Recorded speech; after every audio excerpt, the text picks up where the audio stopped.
Good morning, Ben. Good morning. First of all, thank you for coming here in Romania. Pleasure. It's a pleasure for us. I can tell it was a dream for me for bringing you here. And finally, after 8 years, I think, you are here. Yes, and we have a good group of people, and we have been studying for one day, and we still have one more day to go. One more day, yes. Just tell us in a few things, in a few words, what's about kid skills. Yes, you know, I'm a medical doctor, and then I'm specialized in psychiatry. And in psychiatry, you know, there are so many different fields of psychiatry, and many my colleagues are just focusing on writing medication. But I was always interested in psychotherapy, and particularly brief psychotherapy. This was my passion. I thought, this is a really good idea. We should spread these brief therapy ideas in the whole world. And then I had a chance to work with children. Actually, kindergarten asked me to help them with their problem children. So, and they asked me if they could use some of the brief therapy methods in the kindergarten. And I said I would be happy to help. And we started to develop a system, like, you know, step by step. In the end, it was 15 steps. And we created a simple method for the kindergarten to help the children in the kindergarten, whatever problems they had. So they had behavioral problems, they had ADHD, they had Asperger, they had all kinds of problems. But we developed a quite simple system that we hoped would spread to schools, to families, to psychiatry, and it has started to spread. So I think the book has been translated to more than 20 languages. Wow. I am very proud that we did that also in Romanian.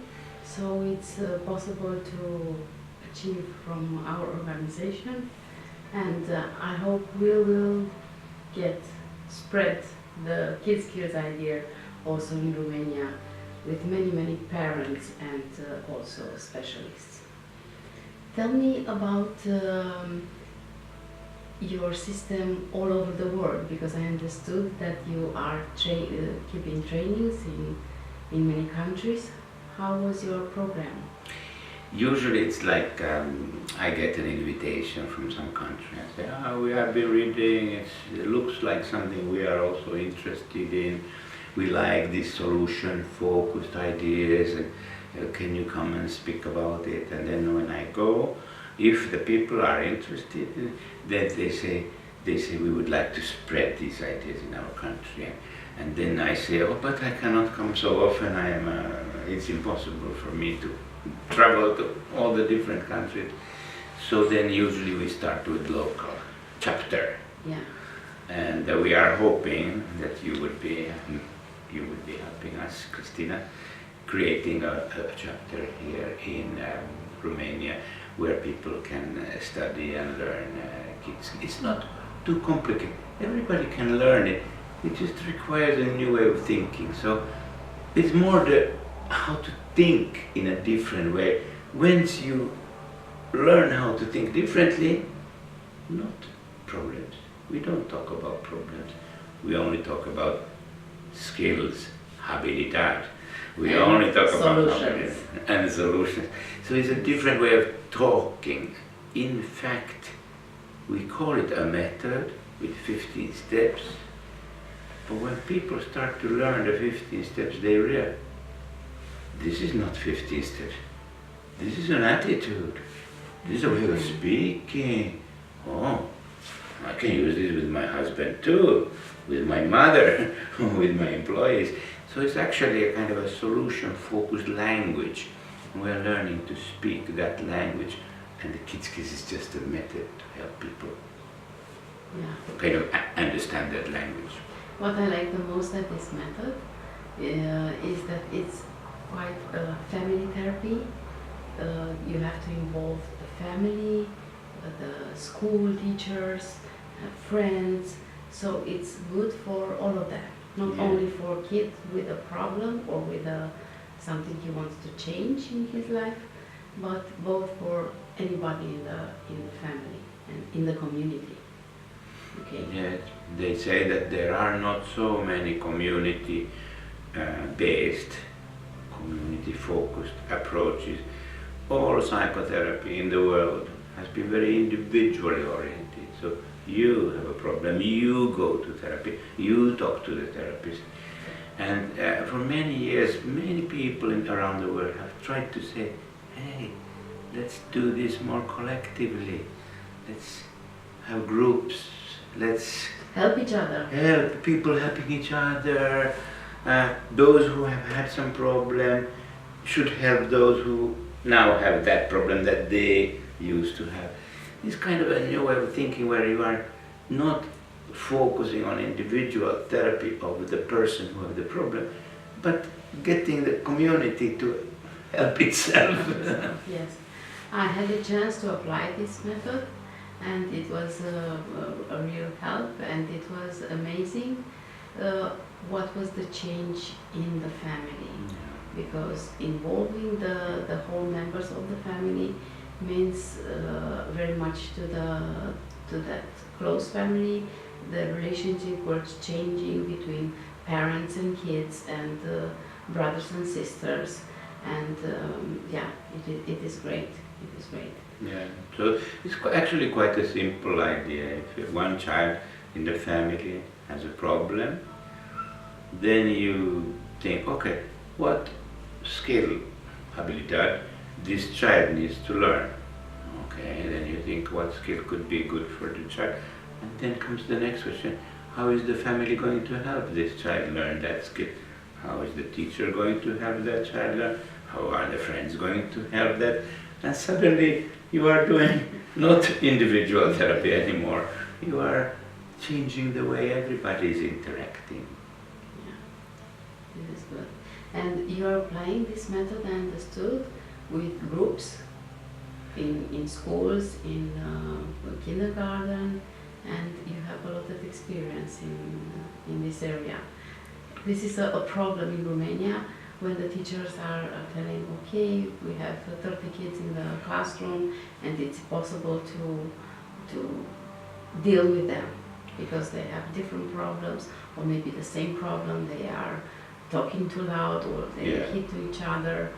So also this method can be used in small groups. Yes, but actually originally it was a group of 8 children, very small group, 8 children. But we started with a group format, so we didn't take like one child and then we do something with this child and his family. No, we made sure that all the children in that group, all the 8 children, everybody has a skill to learn. So this one has this habilidad, that one has that other habilidad, and the children know which one you are and you know which one I am. So they are all the time supporting it. They are making me feel proud of my success. So actually it was originally also a group activity. But then teachers start to say, I don't have 8 children, I have 40 children, how can I do this? I don't know how you can do this, you're right, it's difficult when you have 40 children. And then I made a suggestion, I just said, maybe you should make them into small groups. They are 7, 8 years old, maybe 10 years old, and create them small groups. How can they find a skill for everyone? Okay, I make it easier. I made cards, skill cards. Then you can choose your skill. So I took typical skills that children need to learn. Put their hand up if they want to talk. Sit in their own place rather than running around in the classroom. The teacher goes crazy. Yeah. Making sure you do your homework, but they help each other. So the teacher can kind of start to a little bit, not all the time. You didn't do that, you didn't, why you do this? I told you not. So you get away from that role. It's a very stressful role. Yes, it is. For the teacher to try to control this terrible group of children. So it's better they start to control each other, but they have to do it positively. They cannot start to punish each other, then it's even worse. So they can learn how to deal problems, how to interact with each other, how to support each other. So it's also, socially speaking, it's very good for them. Yeah, they become better behaved. Yeah. So, for example, one of the skills that children choose, this is important, choose to learn. This is not teacher telling you, you have to learn this skill. No, the children have the cards. The teacher says, or the psychologist, whoever is working with the class, says you can decide what skill you want to learn. So every child decides for himself, what is your skill? And they look at the card and, I take this one. Okay. Very good. Good choice, and then they help each other. So if they have to choose, they can't, maybe it's a problem that the parent or the teacher think he has to learn, but maybe sometimes there are something new. Maybe he wants to improve himself with something new. Yeah, the skills are very typical social skills that, I mean, my cards Yes. are, there are skills like saying sorry if I say something not nice to you, and then you are like, why you say like that? I have to learn to say, okay, sorry, that was not nice. I have to learn to say. Some children don't know to say sorry. Yes. So if they learn to say sorry and the other one learns to give a compliment, so many children have chosen from the, I want to learn to give a compliment. That's very nice. So then they start practicing giving compliment, and not only to the teacher, to the friend, to mother, to brother, and they become different. They are nicer people. Yeah, that's right.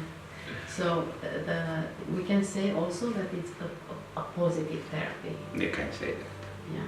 Because we don't focus too much on the problem. So there are certain questions we try to avoid. It's like, we don't ask why you do that. Why? You know that face when people go, why? Why do you have to? Embarrassed. Yeah. Then you are, I don't know why I do like this. And then the child becomes defensive. Yeah. And here is the opposite. It's like, what do you want to learn? And I may have some ideas what I think you should learn, but don't say anything, let the child decide. And whatever the child decides is probably the right choice. And it's a good exercise for them to take responsibility of their own choices, of their own Growth. behavior and growth. Growth. In the same time. Yeah. And when they learn, and they notice they get a positive feedback, they get support, they get, thumbs up. They have the celebration. They celebrate in it. So then maybe happens something that is so popular now. Most psychologists, I think, know this idea. It's called growth mindset. Yes. And this growth mindset starts to develop. I can learn. I can change. I can become better. I can have more friends. I can get along with my parents. So they kind of start to believe, become more optimistic, that you are not always like that. You can change, you can learn, you can become more socially fluent, more socially competent. Yes, but without competition, the point is not on competition. The point is on change each other and change the environment. Yes, it's a little bit like that in world. If you make children compete with each other, maybe you get some excellent children because of the competition they try. But you also get a lot of children who, I didn't succeed, and the parents are kind of angry. So I always try to help people shift from competition to collaboration. And this is what the business people now want. They don't want super effective people. They ask, can you work in a team? In a team, yeah. And if you are super effective but you cannot work in a team, you're no good for our company. We want people who are happy working with others. What do you think? That's a good idea. Can you help me with this one? can I help you with something? This kind of a teamwork style of working is what they want now. So maybe the school system also should become better. At helping children become good team workers for the companies or for government too also. Yeah. So now we are thinking about one of your another training. I am thinking about retrieving. So in a few words about retrieving. So basically when I teach more or less similar ideas, but we have to talk a little bit different language. So when we talk about companies, organizations, of course we don't talk about kid skills, but it's a similar process where you are not focusing on the problems of the organization or the problems of the team or the problems of the manager or the problems of the relationships within the team or organization, but you do it in the solution-focused way. And it's very simple. Instead of asking what problems do you have and why do you have these problems, the first question is already different. It's like, so, if we meet after half a year, 6 months, or 1 year, and you say if we meet and you tell me that things are really good, that you have reached the optimum level, tell me, what is optimum for you? And you make people think about what they want, what is the wish, what is the dream, what we want to be. If they say, we want to be a well-functioning team, we want to be very... Support each other. Yeah, and then, exactly, that's the next question. So what does it mean? We support each other. What does that mean? And you start to analyze what they want, what's the dream, and from there you go on and say, okay, so now we're starting to have a picture of what you want. I didn't speak about the problems, almost like, we can talk about, it's not forbidden, but let's start this way. It's usually better. And then once you have that picture, then you can have steps. For example, you can ask, how far are we already? What have we already? We probably already did something. So once people start to realize we are already making some progress, and then of course you ask, how do you explain that you already made some progress? Oh, it's thanks to our boss, it's thanks to this one, it's thanks to that one. So you create a very positive atmosphere, and in this positive atmosphere people can develop. Yes, because sometimes the values of the company, if we are talking about a big company, are different from people's values and dreams and needs. Yeah, the first thing is to start to make them closer to each other. What do you want? What does the company want? What does the boss want? Do we have some areas where we agree? And usually there are always some areas where everybody agrees and you focus on it. It's like when parents fight about their children, divorced parents. Usually you can find some area where they agree. So, am I right that both of you want your child to be happy? And the father says yes, and the mother says yes, and then you have common ground, you have something, okay, now let's start working together to make that dream come true. Okay. And for the end, just a few words for our colleagues, psychotherapists, psychologists, teachers, or maybe any other person who's interested in this method. Yes, I have been enjoying teaching here yesterday, all day, and I find that the people here seem to be very excited about these ideas, and maybe there is something about the culture here that kind of fits with this kind of thinking. So I don't know so much about the history of this country, but I have the feeling that there are some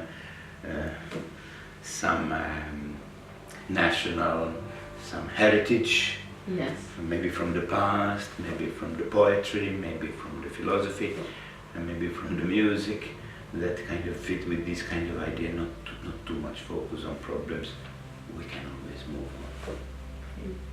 Thank you so much for your time, and I hope you see you soon in Bucharest, in Romania. We'll be happy to come again. Thank you with other projects.